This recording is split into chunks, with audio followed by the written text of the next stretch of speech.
सोचिए, आज से लगभग 170 साल पहले अगर आपको कलकत्ता से बॉम्बे कोई बहुत जरूरी संदेश भेजना होता तो क्या करते? तब ना कोई स्मार्टफोन था, ना ईमेल और ना ही कोई पक्की सड़कें। उस दौर में एक चिट्ठी को देश के दूसरे कोने तक पहुंचने में हफ्तों और कभी-कभी महीनों का वक्त लग जाता था। लेकिन फिर आया साल 1854। ईस्ट इंडिया कंपनी के गवर्नर जनरल लॉर्ड डलहौजी ने एक ऐसा कदम उठाया जिसने पूरे भारतीय उपमहाद्वीप की तस्वीर बदल कर रख दी। एक ऐसा सिस्टम शुरू हुआ जिसमें राजाओं, अंग्रेजों, आम मजदूरों और भारतीय स्वतंत्रता सेनानियों तक सबकी जिंदगी हमेशा के लिए बदल दी। ये कहानी है इंडियन पोस्टल सिस्टम की, जिसने भारत में संचार की सबसे बड़ी क्रांति को जन्म दिया।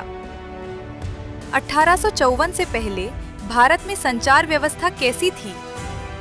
मुगल काल में डाक चौकियां हुआ करती थी। शेरशाह सूरी और अकबर के दौर में संदेश भेजने के लिए तेज दौड़ते घोड़ों और पैदल हरकारों का इस्तेमाल होता था। लेकिन ये व्यवस्था सिर्फ राजा महाराजाओं और शाही आदेशों के लिए थी, आम जनता के लिए नहीं। आम इंसान के लिए चिट्ठी भेजना किसी सपने से कम नहीं था, और जो लोग संदेश भेजते भी थे उनका सबसे बड़ा सहारा थे डाक हरकारे, पोस्टल रनर्स।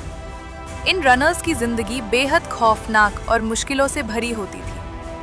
हाथ में एक लालटेन, एक भाला या लाठी जिस पर घुंघरू या घंटियां बंधी होती थीं, ताकि रात के अंधेरे में जंगली जानवर दूर रहें। ये रनर घने जंगलों, उफनती नदियों, डाकुओं और शेर चीतों का सामना करते हुए मीलों पैदल दौड़ते थे। कई बार रास्ते में ही डाकू इन्हें मार देते थे या जंगली जानवर इन्हें अपना शिकार बना लेते थे।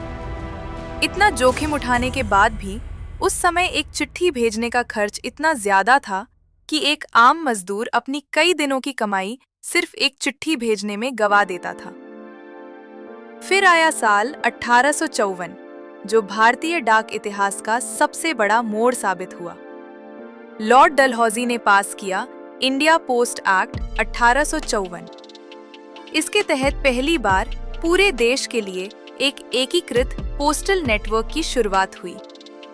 लेकिन इस क्रांति की सबसे बड़ी वजह थी हाफ आना का पोस्टेज स्टैम्प। इस नियम के मुताबिक अब दूरी चाहे कितनी भी हो, कलकत्ता से पेशावर हो या मद्रास से दिल्ली, आप सिर्फ आधे आने में अपनी चिट्ठी भारत के किसी भी कोने में भेज सकते थे। ये उस दौर का सबसे बड़ा सोशल मीडिया रिवॉल्यूशन था। जैसे जैसे दिन बीते, ब्रिटिश पोस्टल सिस्टम सिर्फ चिट्ठियों तक सीमित नहीं रहा। 1880 में शुरू हुआ मनी ऑर्डर सिस्टम। इसने भारत के ग्रामीण अर्थशास्त्र को पूरी तरह बदल दिया। जो लोग शहरों में काम करने जाते थे, वे अब अपने गांव में बैठे परिवार को सुरक्षित पैसे भेज सकते थे। डाकिया सिर्फ चिट्ठी लाने वाला इंसान नहीं रहा, वह गांव-गांव में उम्मीद और खुशी बांटने वाला फरिश्ता बन गया। लोग डाकिये का ऐसे इंतजार करते थे जैसे घर के किसी सदस्य का। इसके बाद आया टेलीग्राम और VPP, जिसने ई-कॉमर्स की पहली बुनियाद रखी। टेलीग्राम के जरिए कुछ ही घंटों में सबसे जरूरी संदेश एक शहर से दूसरे शहर पहुंचने लगे। लेकिन यहाँ एक सवाल उठता है, क्या अंग्रेजों ने यह सब भारतीयों की भलाई के लिए किया था? जवाब है बिल्कुल नहीं। 1857 के प्रथम स्वतंत्रता संग्राम के बाद अंग्रेजों को समझ आ गया था कि इतने बड़े देश पर राज करने के लिए एक मजबूत कम्युनिकेशन नेटवर्क चाहिए।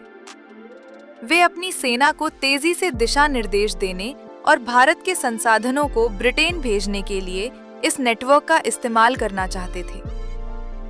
लेकिन इतिहास का सबसे दिलचस्प मोड़ देखिए।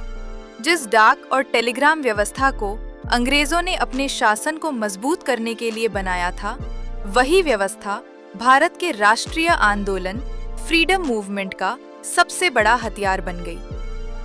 भारतीय राष्ट्रीय कांग्रेस के नेता, क्रांतिकारी और स्वतंत्रता सेनानी इसी डाक सेवा का इस्तेमाल करके गुप्त संदेश भेजते थे, पर्चे बांटते थे और पूरे देश को ब्रिटिश हुकूमत के खिलाफ एकजुट करते थे। अंग्रेजों के बनाए नेटवर्क ने ही भारत के लोगों में एक राष्ट्र होने की भावना जगाई। 1854 में लालटेन, लाठी और हाफ आना टिकट से शुरू हुआ ये सफर आज दुनिया के सबसे बड़े पोस्टल नेटवर्क इंडिया पोस्ट के रूप में खड़ा है, जिसके पास 1.5 लाख से भी ज्यादा पोस्ट ऑफिस हैं। अंग्रेजों ने यह नेटवर्क अपने फायदे के लिए बुना था, लेकिन इसने भारत की भौगोलिक दूरियों को मिटाकर एक पूरे देश को एक धागे में पिरो दिया। अगर आपको भारत की इस ऐतिहासिक और अनकही कहानी से कुछ नया सीखने को मिला तो वीडियो को लाइक जरूर करें। आपकी नजर में डाक व्यवस्था का भारत के इतिहास में क्या योगदान रहा, हमें कमेंट में जरूर बताएं। और ऐसे ही दिलचस्प ऐतिहासिक वीडियोस देखने के लिए चैनल को सब्सक्राइब करना न भूलें।